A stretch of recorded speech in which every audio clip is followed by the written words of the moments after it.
Anthologie philosophique. L'homme, premier tableau. Blaise Pascal, dans ses pensées. L'homme n'est qu'un roseau, le plus faible de la nature, mais c'est un roseau pensant. Il ne faut pas que l'univers entier s'arme pour l'écraser.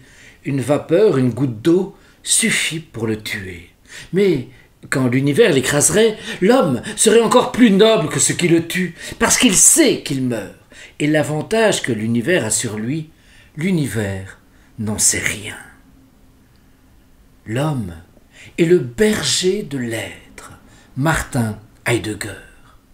Les hommes sont confiés par la nature les uns aux autres. Un homme, du seul fait qu'il est homme, ne doit pas être regardé comme un étranger par un autre homme. Cicéron, des fins des biens et des maux. Arthur Schopenhauer. Excepté l'homme, aucun être ne s'étonne de sa propre existence.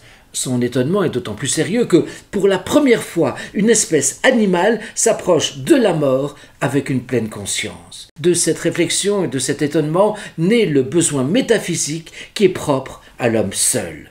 L'homme est un animal métaphysique. Albert Camus. Je continue à croire que ce monde n'a pas de sens supérieur, mais je sais que quelque chose en lui a du sens.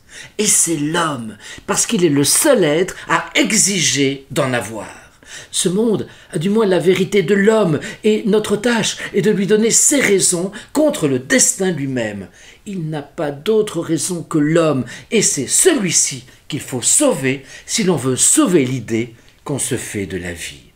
Votre sourire et votre dédain me diront « Qu'est-ce que sauver l'homme ?» Mais je vous le crie de tout moi-même, c'est ne pas le mutiler et c'est donner ses chances à la justice qu'il est le seul à concevoir.